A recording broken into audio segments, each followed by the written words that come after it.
نحمده ونصلي على رسوله الكريم أما بعد فأعوذ بالله من الشيطان الرجيم بسم الله الرحمن الرحيم ولا تقتلوا النفس التي حرم الله إلا بالحق ومن قتل مظلوما فقد جعلنا لوليه سلطانا فلا يسرف في القتل إنه كان منصورا۔ محترم حضرات، بندوں کے حقوق چل رہے ہیں، چنانچہ فرمایا کہ ولا تقتلوا النفس التي حرم اللہ، کسی ایسے آدمی کو قتل نہ کرو کہ جس کا قتل کرنا اللہ نے حرام قرار دیا ہے، یعنی خون ناحق نہ کرو۔ اور یہ پوری امت کو خطاب ہے۔ ایک تو یہ ہے کہ کسی زندہ آدمی کو بغیر کسی جرم کے، وہ جرم کے جس کی بنیاد پر وہ ایسا ہو جائے کہ اس کا خون بہا دینا جائز ہو، بغیر ایسے جرم کے کسی کو قتل کر دینا، یہ بہت سنگین جرم ہے شریعت کی نظر میں بھی۔ اور جیسا کہ میں نے گزشتہ مجلس میں ہی عرض کیا تھا آپ کے سامنے کہ کوئی ایسی شریعت نہیں اور کوئی ایسا نبی نہیں آیا کہ جس نے اس خون ناحق کو جائز قرار دیا ہو، کوئی نہیں۔ اول سے لے کر آخر تک مسلمان کا خون خصوصیت کے ساتھ اس کو اللہ تعالیٰ نے حرام قرار دیا ہے کہ اس کو بہایا جائے۔ تورات میں بھی یہی حکم تھا، اور اس سے پہلے جتنے بھی مذاہب آئے ان میں بھی یہی حکم تھا۔ اور میں نے پچھلی ہی مجلس میں حضرت آدم علیہ الصلوۃ خون ناحق کو، جو اس سرزمین پر سب سے پہلا خون ناحق تھا، آپ کے سامنے بیان کیا تھا۔ وہی سلسلہ اب چل رہا ہے، اس پر تو سب متفق ہیں اور کسی کا اس میں اختلاف نہیں، نہ مومن کا نہ کافر کا، نہ مہذب کا نہ غیر مہذب کا، کہ خون ناحق بدترین اور سنگین جرم ہے۔ اس میں فرمایا کہ الا بالحق، ہاں اگر حق پر کسی کا خون بہانا پڑے تو پھر جائز ہے، اللہ نے اجازت دی۔ ناحق کسی کے خون بہانے کی اجازت نہیں دی، وہ تو حرام اور بدترین قسم کا حرام قرار دیا۔ لیکن اگر حق کی وجہ سے اس کا خون بہانا پڑے تو وہ جائز ہے۔ وہ کون سا حق ہے؟ وہ کون سا حق ہے؟ وہ کون کون سے جرائم ہیں کہ جن کا ارتکاب کرنے والے کا قتل جائز ہو جاتا ہے؟ شریعت نے اس کو بھی بیان کر دیا ہے، اور حق سے مراد یہی ہے۔ حضور اکرم صلی اللہ علیہ وسلم نے بڑی تفصیل کے ساتھ ان کو بیان کیا ہے۔ چنانچہ حدیث کی تمام کتابوں میں یہ حدیث آئی ہے کہ آپ صلی اللہ علیہ وسلم نے یہ فرمایا کہ کسی مسلمان کا خون بہانا، اور یعنی اس کو قتل کر دینا، جائز نہیں، حرام ہے۔ البتہ 3 باتیں اور 3 جرم ایسے ہیں کہ اگر تو پھر اس کا خون بہانا جائز ہو جاتا ہے اور اس کو قتل کر دینا جائز ہو جاتا ہے۔ بس اسی کو میں آج ذرا تھوڑا آپ کے سامنے تفصیل سے عرض کروں گا۔ چنانچہ پہلے نمبر پر آپ نے یہ بیان فرمایا کہ جو شخص مرد ہو یا عورت اسلام لانے کے بعد پھر وہ مرتد ہو جائے تو اس مرتد کا قتل کر دینا جائز ہے، جائز ہی نہیں ضروری ہے۔ مرتد آپ جانتے ہیں کسے کہتے ہیں؟ مرتد کہا جاتا ہے دین اسلام کو چھوڑ کر کوئی دوسرا دین اختیار کرنا، یہ مرتد ہے۔ پہلے سے مسلمان ہے، کلمہ اسلام کا پڑھنے والا ہے، لیکن اچانک کسی وجہ سے لیکن اچانک کسی وجہ سے اس نے اسلام سے بغاوت کی اور کوئی دوسرا دین اختیار کر لیا، یہ مرتد ہے۔ مرتد کی سزا اسلام میں اس کا قتل کر دینا ہے، جس کے اندر کچھ شرطیں ہیں، وہ مجھے اس وقت بیان کرنا ضروری بھی نہیں، اس لیے کہ وہ باغی ہے اللہ کا اور اس کے رسول کا، اور وہ باغی ہے حکومت اسلامیہ کا۔ اسلامی حکومت سے بغاوت کرنے والے کی سزا قتل، رسول سے بغاوت کرنے والے کی سزا قتل، اور اللہ سے بغاوت کرنے والے کی سزا قتل۔ مرتد اس کو کہتے ہیں۔ قرآن کریم نے بھی اس سزا کی طرف اشارہ فرمایا ہے، چنانچہ 2-3 جگہ قرآن کریم میں ارشاد ہے وَمَن يَرْتَدِدْ مِنْكُمْ عَنْ دِينِهِ فَيَمُتْ وَهُوَ كَافِرٌ فَأُولَئِكَ حَبِطَتْ أَعْمَالُهُمْ فِي الدُّنْيَا وَالْآخِرَةِ وَأُولَئِكَ أَصْحَابُ النَّارِ هُمْ فِيهَا خَالِدُونَ۔ یہ سورہ بقرہ میں آیت ہے۔ مطلب اس کا یہ ہے من یرتدد منکم عن دینی، جو شخص پھر جائے اور مرتد ہو جائے دین اسلام سے،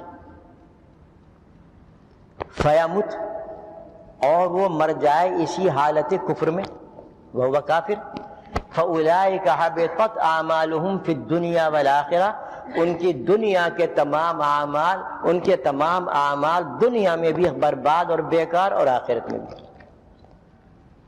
یہ دنیا میں اعمال کے برباد ہونے کا مطلب، یہ دنیا میں اعمال کے برباد ہونے کا مطلب یہی ہے کہ اب اس کے جتنے دن بھی وہ دنیا میں زندہ رہے، 2 دن 4 دن، مہینہ 2 مہینہ، اس زمانے میں وہ جو کچھ بھی کام کرے گا وہ معتبر نہیں ہوگا، یہاں تک کہ اسے قتل کر دیا جائے۔ چونکہ اس مسئلے میں تفصیلات بہت زیادہ ہیں اور اس وقت میں ان کو بیان کرنا نہیں چاہتا، میں تو اس وقت اجمالی طریقے سے آپ کے سامنے اصولی باتیں بیان کر رہا ہوں۔ حضور اکرم صلی اللہ علیہ وسلم نے بڑی صراحت کے ساتھ قرآن کریم کی اس آیت کی تفسیر فرمائی جو ابھی میں نے پڑھی۔ آپ نے فرمایا، یہ حدیث بخاری مسلم سب کتابوں میں ہے، آپ نے فرمایا من بدل دینہ فاقتلوہ، کہ جو اپنا تبدیل کر دے یعنی وہ مرتد ہو جائے، فاقتلوہ، تو اسے قتل کر دو۔ یہ آپ نے حکام کو حکم دیا ہے کہ حاکموں کو چاہیے کہ وہ ایسے شخص کو قتل کر دیں۔ آپ صلی اللہ علیہ وسلم کے دور میں بھی دونوں قسم کی سزائیں چلی ہیں، قتل بھی کیا گیا ہے، اور جو ہاتھ نہ آ سکے تو ان کی دنیا کی زندگی برباد ہو گئی، ہاتھ آ گئے تو قتل کر دیا گیا۔ ورنہ آپ کے زمانے میں جو شخص دین اسلام سے مرتد ہوتا تو وہ کافروں کی حکومت یعنی مکے میں بھاگ جاتا تھا۔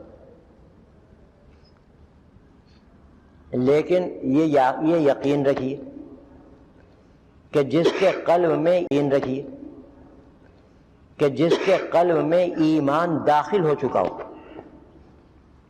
وہ کبھی مرتد نہ ہوگا، وہ جان دے دے گا لیکن مرتد نہ ہوگا، کبھی وہ اسلام نہیں چھوڑے گا۔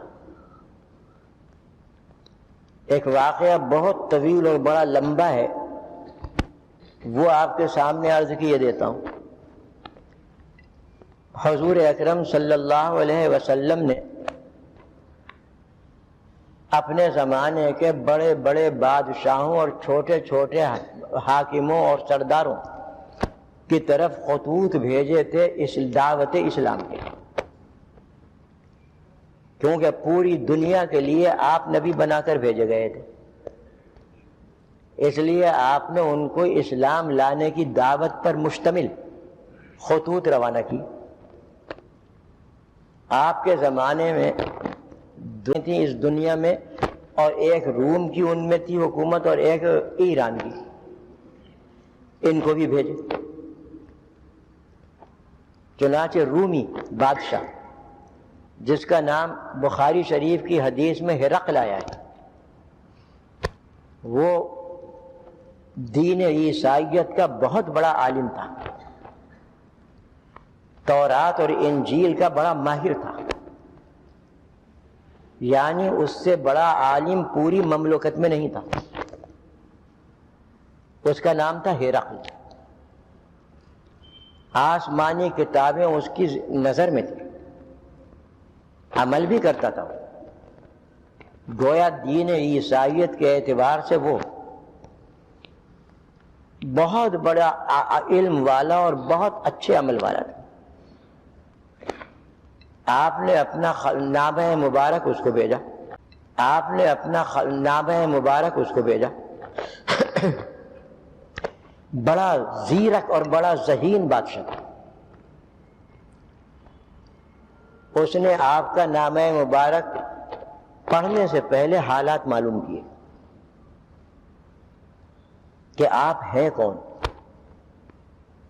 اس لیے کہ اتنے بڑے بادشاہ کو، جو دنیا کا بڑا بادشاہ جیسے امریکہ ملعون، آج کل ایک عامی آدمی خط لکھے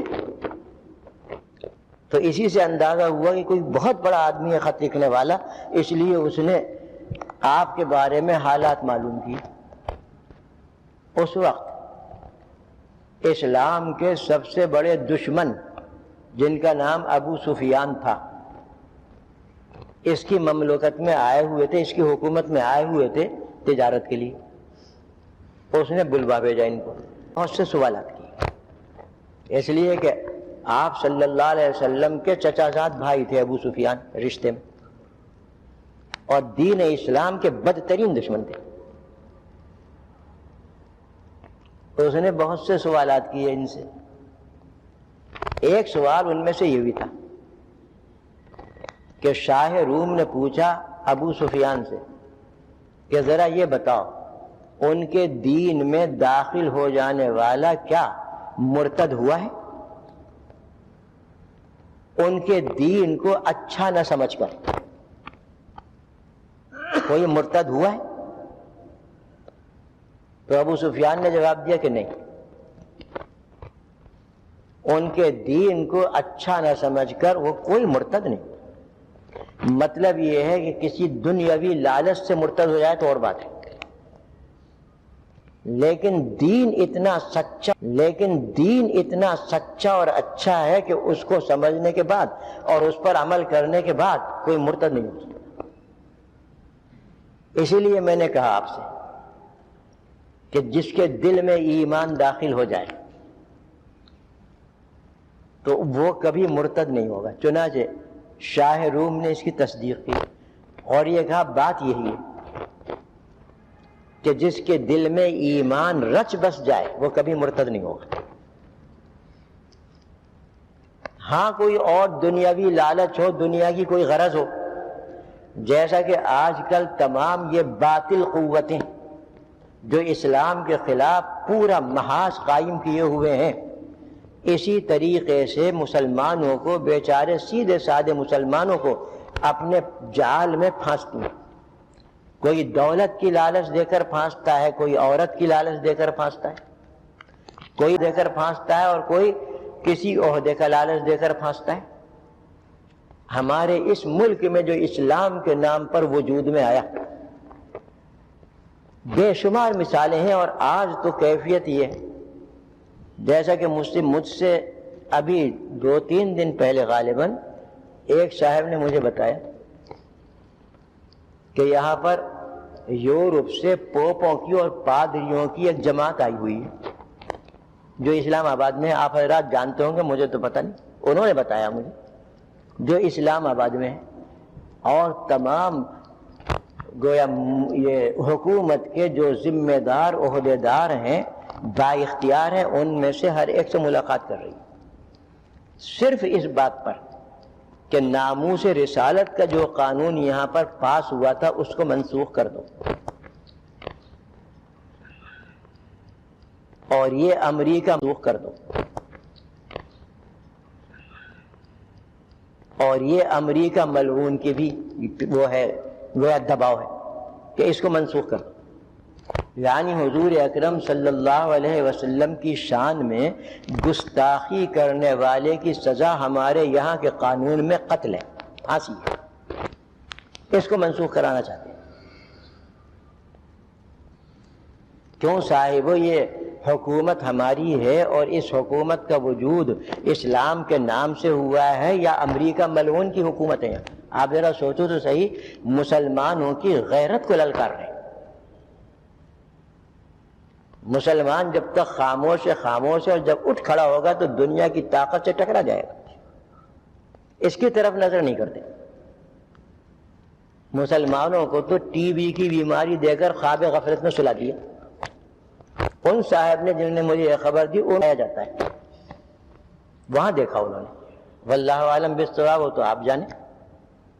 تو اس کے اندر دکھایا جاتا ہے کہ فلاں پوپ صدر سے مل رہا ہے، فلاں پوپ وزیر اعظم سے مل رہا ہے اور یہ باتیں کر رہا ہے۔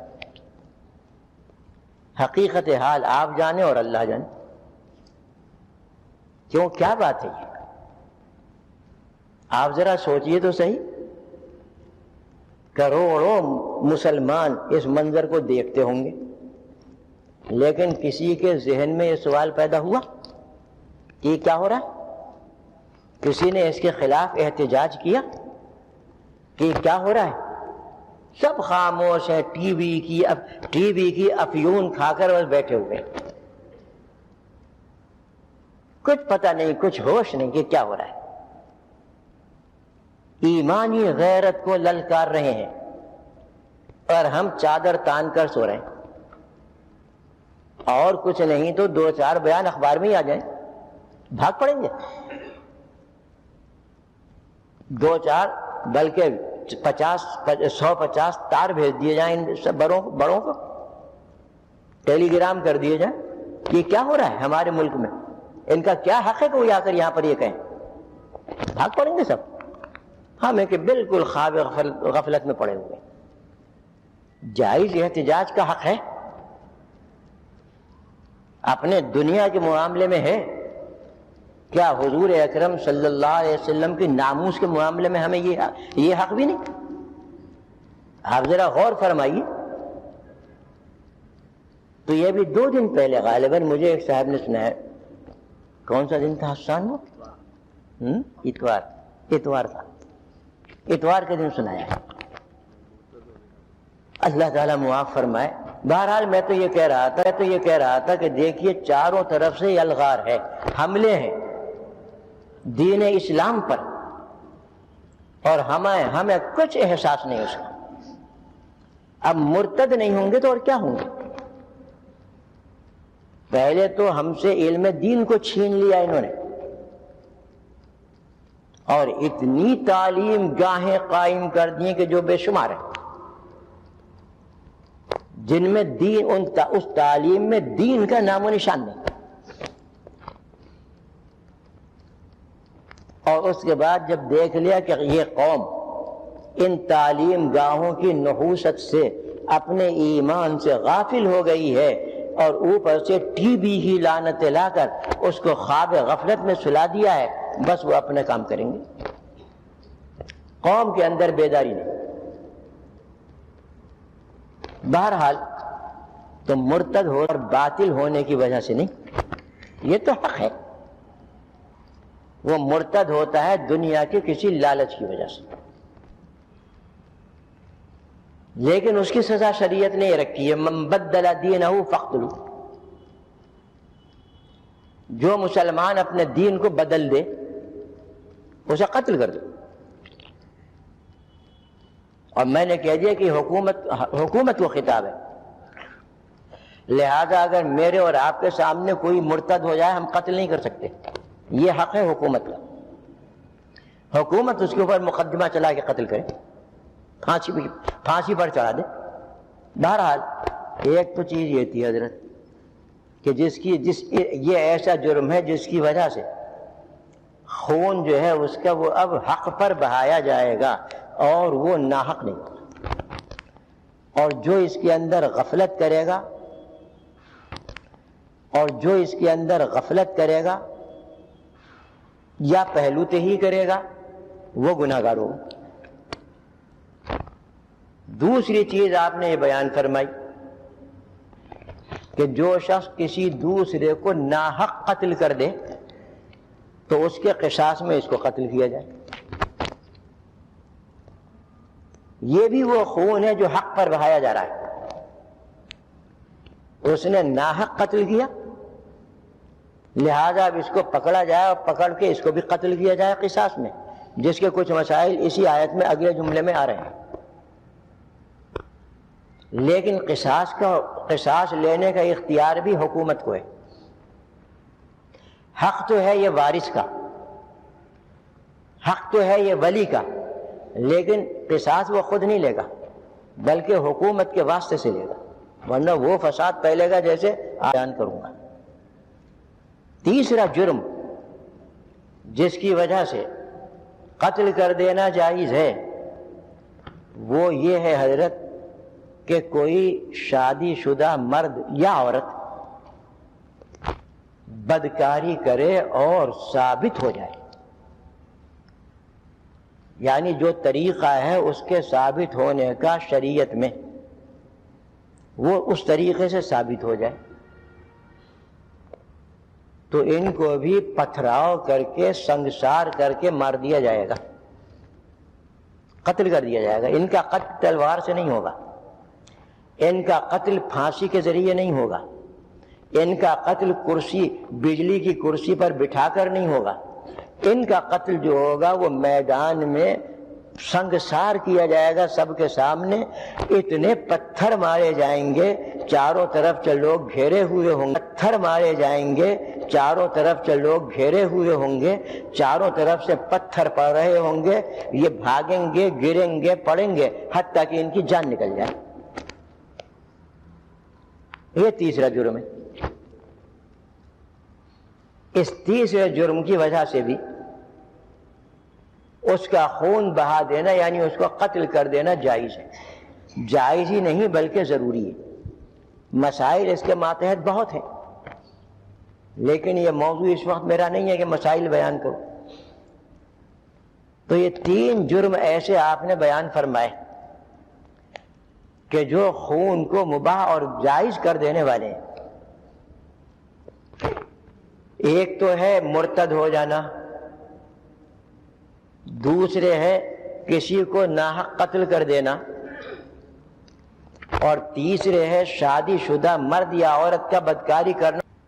ان کے علاوہ حضرت شرعی اعتبار سے اور کوئی جرم ایسا نہیں ہے جس میں قتل کیا جا سکے۔ البتہ حکومت اسلامیہ کو اللہ تعالیٰ نے وسیع اختیار دیا ہے اس بات میں کہ اگر وہ کسی مجرم کو قتل کے علاوہ اور کچھ نہ سمجھے کہ اس کی اصلاح ہو ہی نہیں سکتی، اسے قتل کیا جائے فتنے کو ختم کرنے کے لیے اور فساد کو مٹانے کے لیے، تو اجازت ہے قتل کر دینا جائز۔ اس کے اندر بھی بہت تفصیلی مسائل ہیں، میں نے تو صرف وہ بات بیان کی ہے جو حدیث شریف کے اندر آئی ہے کہ یہ تین جرم ایسے ہیں جن پر قتل کر دینا جائز ہے، جائز ہی نہیں بلکہ ضروری ہے، اس لیے کہ پہلا جرم تو بغاوت ہے،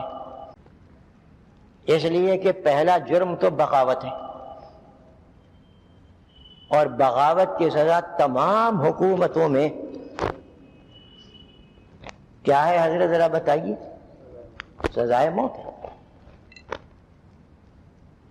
تمام حکومتوں میں بغاوت کی سزا سزائے موت۔ اب اگر مرتد ہونے پر اسلام نے یہ سزا مقرر کر دی تو اعتراض کیوں؟ کس بنیاد پر اعتراض کرتے ہو؟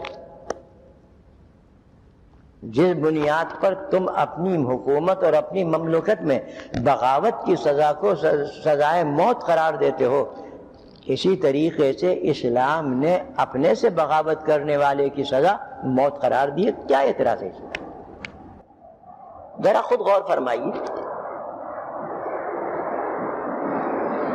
دوسرا جرم بتایا کہ کسی کو ناحق قتل کر دیا جائے. تمام مہذب ملکوں میں قانون یہی ہے. بعد میں کچھ ترمیمیں کر لیں تو کر لیں، آج بھی بین الاقوامی قانون یہی ہے کہ ناحق قتل کر دینے والا خود قتل کیا جائے گا یا پھانسی چڑھایا جائے گا.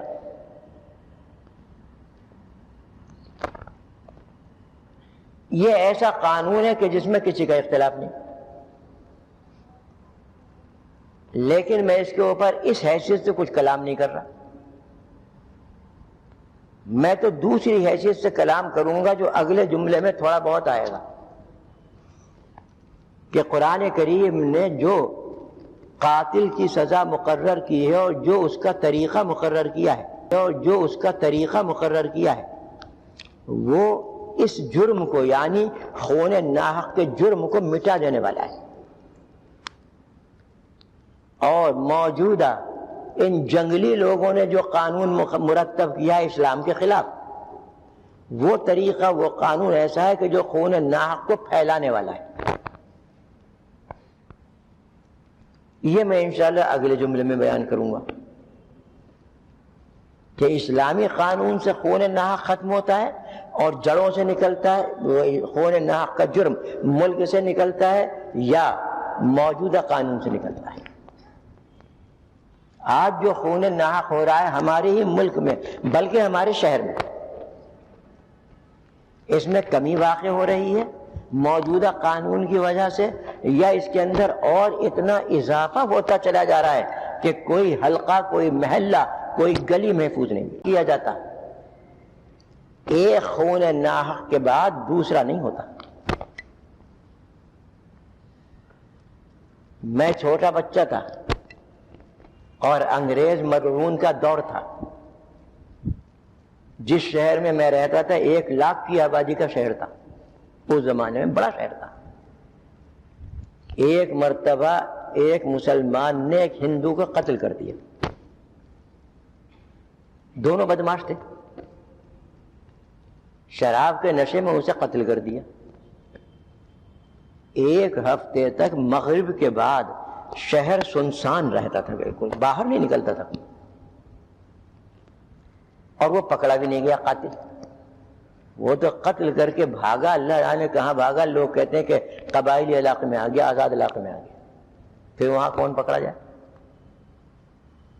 تو اس وقت اتنا سنگین تھا یہ، کون پکڑا جائے؟ تو اس وقت اتنا سنگین تھا یہ. اور آج ذرا آپ خود بتائیے کون سا اخبار خالی ہے کہ روزانہ 2، 4، 5، 6، 10، 12، 20، 25 کا خون ناحق نہ ہوتا ہو. اور ہم بھی عادی ہو گئے، آپ بھی عادی ہو گئے، پڑھتے ہیں اور سرسری طور سے پڑھ کے گزر جاتے ہیں. کچھ نہیں سوچتے کہ اس کی وجہ کیا ہے. اس کی وجہ ہے قانون اسلامی سے بغاوت اور اس کو پیچھے ڈال دینا. اس وجہ سے یہ فساد بڑھتا چلا جا رہا ہے. اور تیسرا جو جرم ہے جو بتایا آپ صلی اللہ علیہ وسلم نے، وہ بدکاری کا جرم ہے شادی شدہ کے لیے. وہ بھی اسلام کی نظر میں اس قدر سنگین ترین جرم ہے کہ اس کے وجود کو اسلامی حکومت برداشت نہیں کر سکتی، لیکن وجود کو برداشت نہیں کرتی. اور ایسی عبرت ناک سزا دی ہے اس کو کہ سن کر ہی آدمی کا دل لرزتا ہے کہ اسے چاروں طرف سے گھیر لیں مسلمان، پتھروں کے انبار وہاں پر موجود ہوں، بیچ میں اسے کھڑا کر دیں اور کھڑے کر کے سب سے پہلے جو حاکم بالا ہے، سب سے اونچا حاکم اس شہر کا، وہ پتھر مارے گا. اور اس کے بعد پوری قوم اور پورا مجمع پتھروں کی بارش کر دے گا. مارتے رہیں گے حتیٰ کہ وہ مر جائے. اسی کو یہ بدماش کہتے ہیں جو خود اس بدماشی میں مبتلا ہیں. یہی کافر اور یہی ملعون کہ اسلامی قانون حدود بہت سخت ہے، اس کو سخت کہتے ہیں. یہ نہیں جانتے، یہ اس کی طرف نظر نہیں کرتے کہ کتنے بدترین جرم کا انہوں نے ارتکاب کیا ہے. قوم سے خیانت کی ہے، اپنے خاندان سے خیانت کی ہے، قوم سے خیانت کی ہے، اپنے خاندان سے خیانت کی ہے، اپنے بچوں سے خیانت کی ہے، اور اپنے اللہ کے قانون سے خیانت کی ہے. اس کی طرف نہیں دیکھتے. یہ بڑی سنگین سزا ہے، بڑی بے رحمانہ سزا ہے، بڑی ظالمانہ سزا ہے. ان کے نزدیک جرم ہے ہی نہیں، تو اس لیے وہ اس سزا کو یہی کہیں گے اسلام کے نزدیک بدترین جرم ہے، بدترین سزا ہے. یہ ایسی سزا ہے حضرت کہ ایک مرتبہ اگر نافذ کر دی جائے پورے ملک سے اس کا صفایا ہو جائے گا اس بدماشی کا. یہ ایسی سزا ہے. بہرحال یہ 3 سزائیں، 3 جرم ہیں جن پر قتل کرنے کی اجازت ہے. اگلے جملے میں جو کچھ آ رہا ہے انشاءاللہ وہ پھر بیان کروں گا.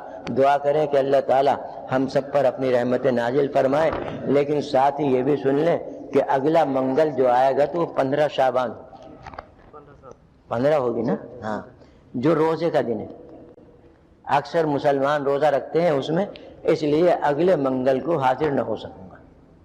اللہ تعالیٰ مجھے بھی توفیق عطا فرمائے، آپ حضرات کو بھی توفیق عطا فرمائے کہ ہمیں اس رات میں اور اس دن میں اپنی وہ عبادت کرنے کی ہمیں توفیق عطا فرمائے جن سے وہ راضی ہو جائیں، اور ہمارے جرموں کو اور ہمارے سال بھر کے گناہوں کو اللہ تعالیٰ معاف فرما دیں.